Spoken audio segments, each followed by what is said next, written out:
días, doctor. Buenos días, compañeros. En esta ocasión voy a hablar de la síntesis de ADH u hormona antidiurética en los núcleos supraópticos y paraventriculares del hipotálamo y la liberación del ADH por el lóbulo posterior de la hipófisis.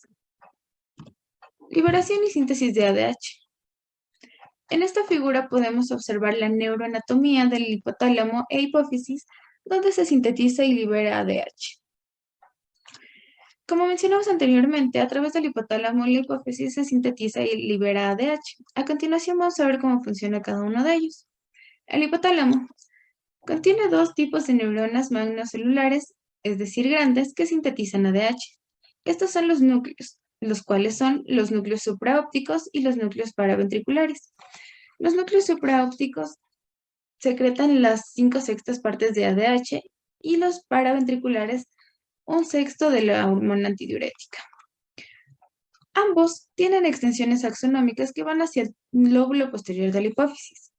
Cuando se estimulan los núcleos supraópticos y paraventriculares, aumenta la osmolaridad u otros factores, lo cual cambia la permeabilidad de sus membranas y aumenta la entrada de calcio.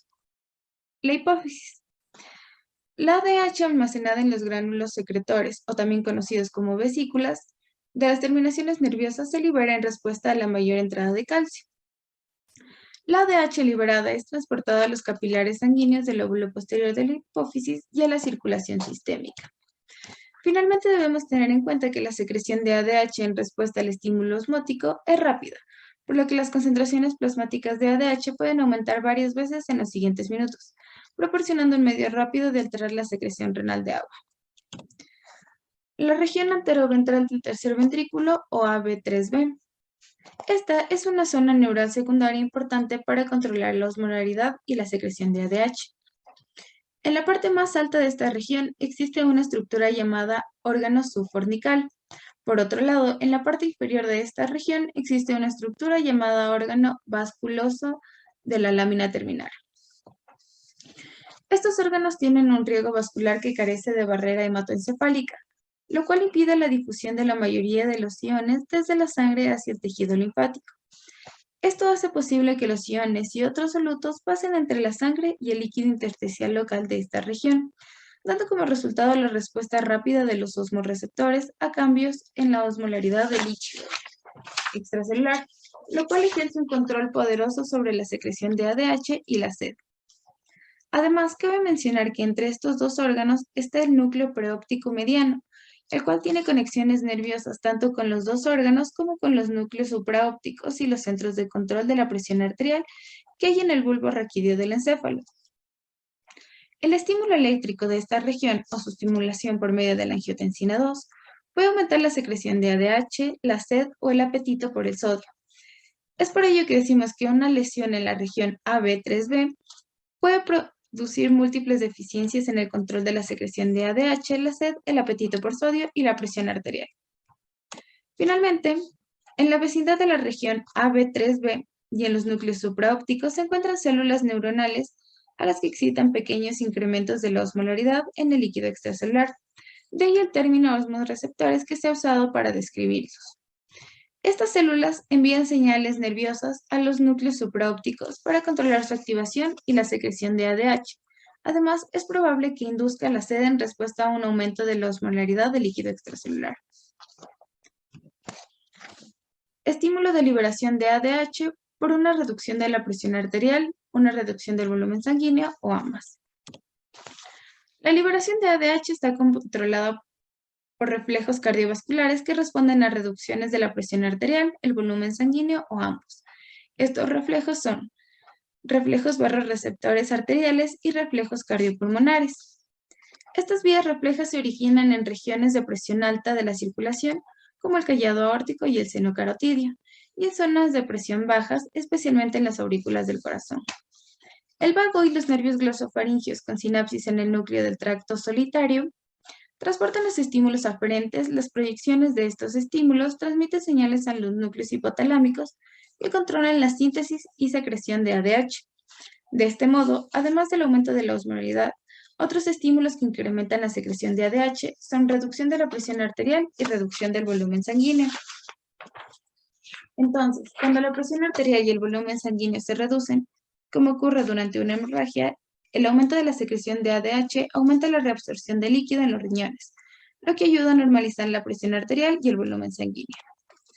Importancia cuantitativa de la osmolaridad y de los reflejos cardiovasculares en el estímulo de la secreción de la ADH. Debemos tener en cuenta que una reducción en el volumen sanguíneo efectivo o un aumento de la osmolaridad del líquido extracelular estimulan la secreción de ADH, pero la ADH es considerablemente más sensible a pequeños cambios porcentuales en la osmolaridad que a cambios similares en el volumen sanguíneo. Por ejemplo, un cambio en la osmolaridad plasmática de solo 1% es suficiente para aumentar las concentraciones de ADH. Por el contrario, tras una pérdida de sangre, las concentraciones plasmáticas de ADH no cambian apreciablemente hasta que el volumen sanguíneo se reduce alrededor de un 10%.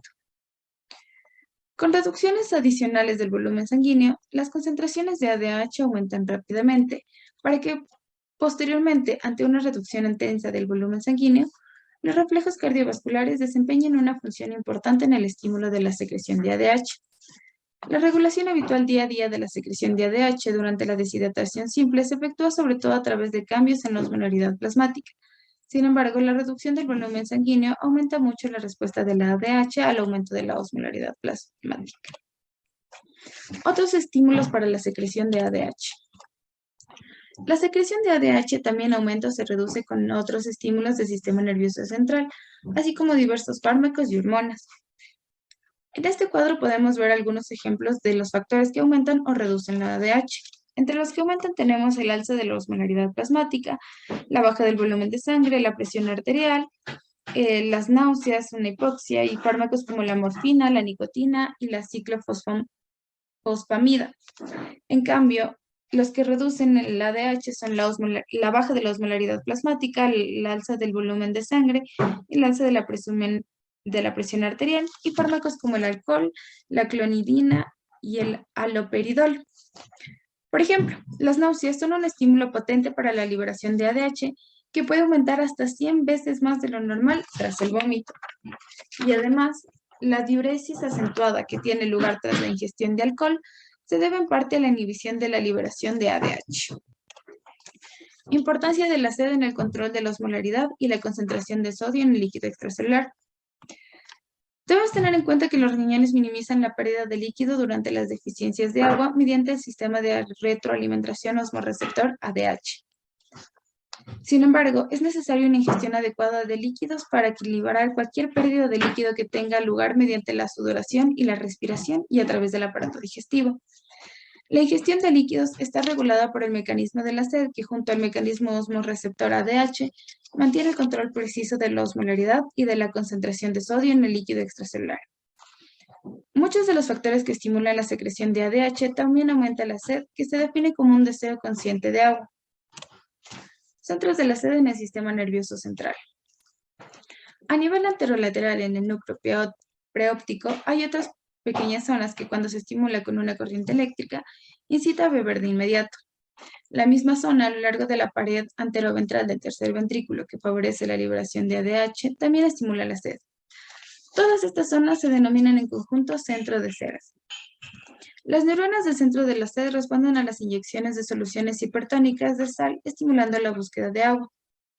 El aumento de la osmolaridad del líquido cefalorraquídeo en el tercer ventrículo tiene prácticamente el mismo efecto favorecedor de la búsqueda de agua. Es probable que el órgano vasculoso de la lámina terminal, que está inmediatamente por debajo de la superficie ventricular en el extremo inferior de la región AB3B, esté íntimamente implicado en la mediación de esta respuesta. Estímulos de la sed. Algunos de los estímulos de la sed son el aumento de la osmolaridad del líquido extracelular, el cual provoca una deshidratación intracelular en los centros de la sed, lo que a su vez estimula la sensación de sed. Otro estímulo es las reducciones del volumen del líquido extracelular y de la presión arterial, que también estimulan la sed a través de una vía que es independiente de la estimulada por la osmolaridad plasmática.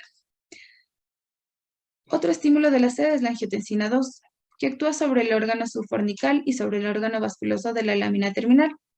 Además, debido a que factores asociados a la hipovolemia y la presión arterial baja estimulan también la angiotensina 2. Su efecto sobre la sed ayuda a restaurar el volumen sanguíneo y la presión arterial hacia valores normales. Otro estímulo que podemos mencionar es la sequedad de la boca y la mucosa del esófago, donde una persona sedienta puede aliviarse casi de inmediato tras beber agua, aunque el agua no se haya absorbido del aparato digestivo y no haya tenido ningún efecto todavía sobre la osmolaridad del líquido extracelular.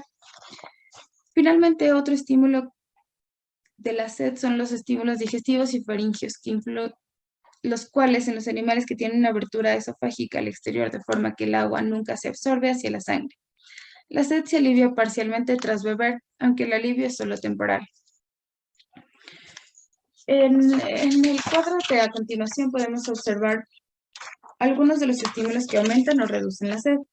En los aumentos de la sed podemos mencionar el aumento de la osmolaridad, la baja del volumen de sangre, la baja de la presión arterial, la sequedad de angiotensina 2 y la sequedad de la boca. Por otro lado, los que reducen la sed son la baja de la osmolaridad del plasma, el alza del volumen de sangre, el alza de la presión arterial, la baja de la angiotensina 2 y la distensión gástrica.